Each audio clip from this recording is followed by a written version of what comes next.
గోపాలరావు కావాలి. నేనే మాట్లాడుతున్నాను. ఎవరు? నేను మాధవరావుని. నా బాకీ మాట ఏంటి? మీరా? నేను ఆ ఏర్పాట్లోనే ఉన్నాను. 4 రోజులు మీ బాకీ తెచ్చేస్తాను. ఏం 4 రోజులయ్యా?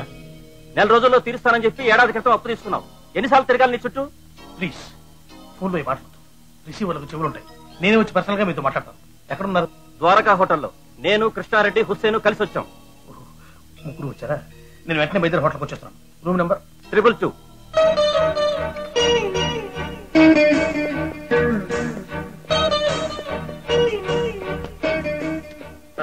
రాంపండు, నేను ఆర్డర్ దగ్గరికి వెళ్తున్నాను. కృష్ణ దగ్గరికి చెప్పు. అలాగే బాబు గారు. చిన్నబాబు గారు రండి, బయటకు వెళ్దాం. ఎక్కడికి? ద్వారకా హోటల్కి. ఎందుకు? ఏదైనా పార్టీ ఇస్తున్నావా? అవును బాబు, మీ పార్టీ ఏదో ఎక్స్ పార్టీ ఏదో తెలుసుకునే అవకాశం ఇవ్వబోతున్నాను. రండి పెడదాం. ఓకే పద.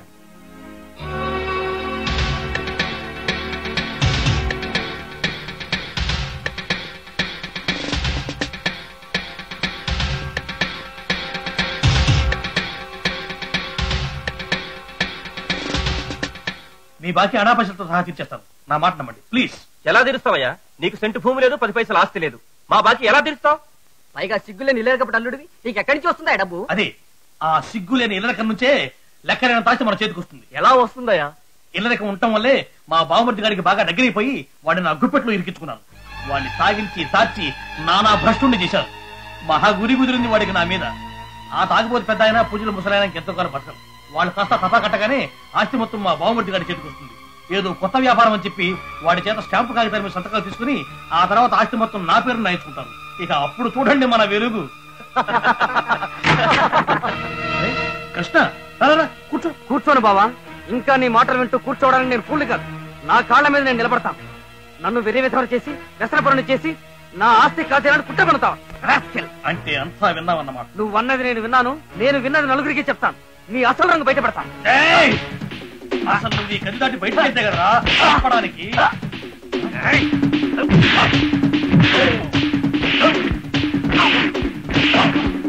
చాలు బాబు, పదండి పోదాం. రండి. కృష్ణ, నా గురించి ఇంట్లో ఒక్క మాట చెప్పావంటే నేను ఆ ఇంట్లో క్షణం ఉండను. మీ అక్క మెళ్ళలో తాళి తిప్పేసి మరో పిల్లలు పెళ్లి చేసుకుంటాను. థ్యాంక్స్ రాంపండు. ఇన్నాళ్ళు నల్లటివి నలుపని, తెల్లటివి తెలుపని భ్రమపడ్డాను.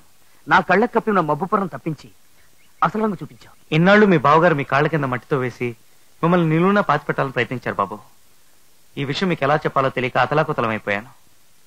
పోన్లేండి, ఇప్పటికైనా ఎవరెవరు ఎలాంటి వారు తెలుసుకున్నారు. అది చాలు. ఇక నుంచైనా పాత అలవాట్లు మానేసి బుద్ధిగా పెళ్లి చేసుకోండి బాబు, కుదుట పడతారు. నిజమే రాంపండు, పెళ్లి చేసుకుంటాను నాన్నగారితో చెప్పు. మీ నాన్నగారు మీ పెళ్లి బాధ్యత నాకు అప్పగించారు బాబు. మీరు చేసుకుంటారంటే చెప్పండి.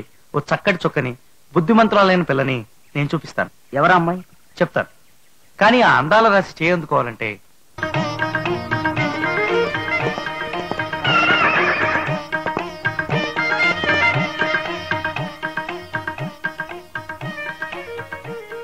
అమ్మాయి గారు మీరు అమ్మాయి గారు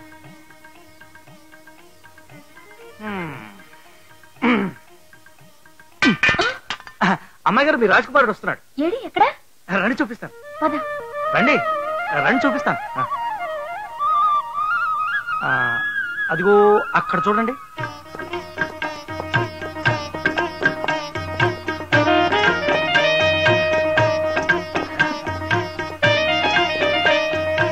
రాకుమారా, నేను ఇక్కడున్నాను.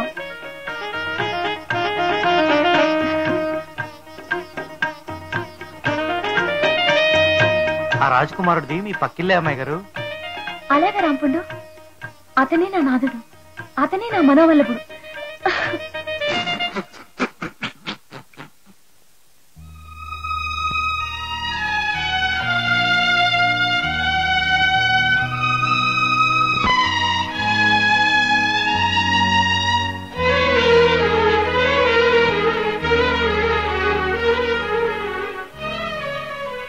అమ్మాయి గారు,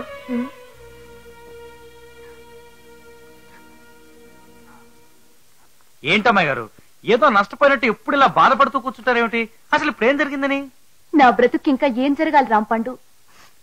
జరిగింది చాలు. ఊరుకోండి అమ్మాయి గారు, సెట్ టైం దాటిపోయిందంతే. మీ ఆడపిల్లలందరూ తూనిగల్లా ఎంచక్క సరదాగా తిరుగుతుంటే మీరేమిటి ఇలాగా? లేవండి, సరదాగా 4 వీధులు తిరిగిరండి.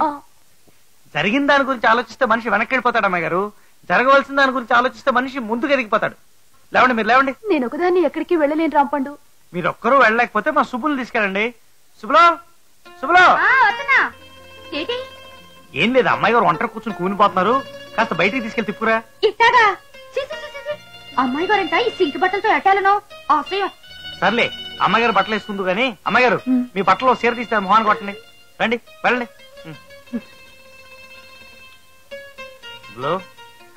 ఎందాక చెప్పింది గుర్తుంది కదా, అమ్మాయి గారిని ఎక్కడికి తీసుకెళ్తావు? సురేంద్ర బాబు పనిచేస్తున్న హోటల్ కి.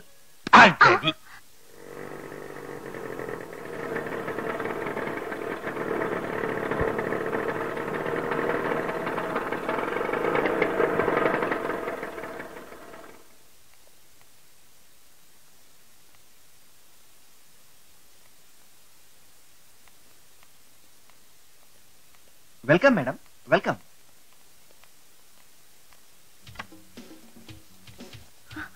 అబ్బో సరేస్తుంది.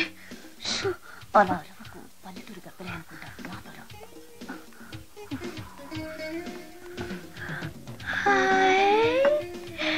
వామ్మో వామ్మో వామ్మో, ఎంత పెద్ద టీ కొట్టో.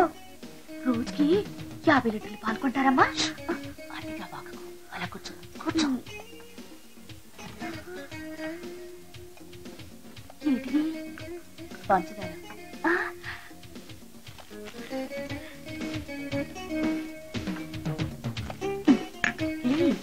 ఏం చేస్తున్నావు? బయట పంచదార ఖరీదు మండిపోతుంది అమ్మాయి గారు. కట్ట పట్టుకెళ్దామని.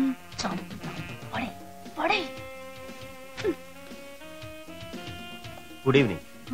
Good evening madam. ఏం కావాలి మీకు? ఇడ్డిల్లో అట్టు. ఇక్కడ అలాంటివి ఉండవు, ఊరుకో నువ్వు. Get us 2 naan and 1 chili chicken, please. Okay madam. Thank you.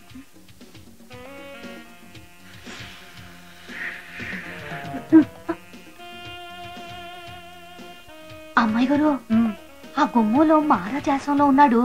ఎవరో తెలుసా? తెలీదు. మన పక్కింటి రాజమాత్ గోరి మనోడు. అలాగా? అంత పెద్దింటికి సంబంధించిన మనిషి ఇక్కడ ఇంత చిన్న ఉద్యోగం చేస్తున్నాడేమిటి? పేరుకి పెద్దలే తప్ప లోపలంతా డొల్లేనమ్మా. ఒట్టి డొల్ల పుచ్చకాయ. వాళ్ళకి బోల్డ్ అన్న అప్పులున్నాయంట.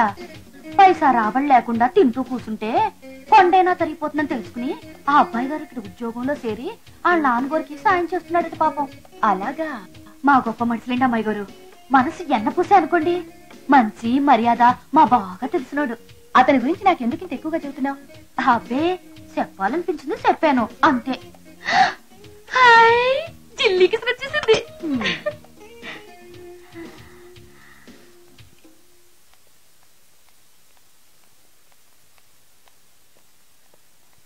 Thank you very much madam. బాబు గారు, నన్ను గుర్తుపట్టలేదా? మీరు అనకండి బాబు, సిగ్గేస్తుంది. నేను సుబ్బుల్ని, మీ ఇంట్లో పాలు పోసేదాన్ని. నువ్వా? సారీ, గుర్తుపట్టలేకపోయాను. ఈ అమ్మాయి మీ పక్కింటి రావు గారు అమ్మాయి. అలాగా? నమస్కారం అండి. నమస్కారం. పక్క పక్క ఇళ్లలో ఉండి కూడా ఇన్నాళ్ళు మన ఇద్దరం కలుసుకోలేదు. చూశారండి, స్ట్రేంజ్. అమ్మాయి గారు, ఈడికి మా ఇల్లు దగ్గర. ఓసారి వెళ్ళి చూసొత్తాను. మా అయ్య ఆ ఇల్లు ఉంచాడో దాన్ని పీకి కళ్ళు పాకేశాడు. నువ్వెళ్తే ఎలాగే? నేను ఒక్కదాన్ని ఎలా వెళ్ళగలను? పనుంది అమ్మాయి గారు. ఎట్ట మరి? మీరు వెళ్ళేది ఇంటికే కదండి? అవునండి. ఒక్క 5 నిమిషాలు నా డ్యూటీ అయిపోతుంది. అంతవరకు మీరు వెయిట్ చేయగలిగితే నేను మీకు తోడొస్తాను. ఐ మీన్, మీకు అభ్యంతరం లేకపోతేనే సుమండి. అలాగే, వెయిట్ చేస్తాను. అయితే నేను వస్తానండి. అమ్మాయి గారికి తోడలండి. చూడి బాగున్నారు.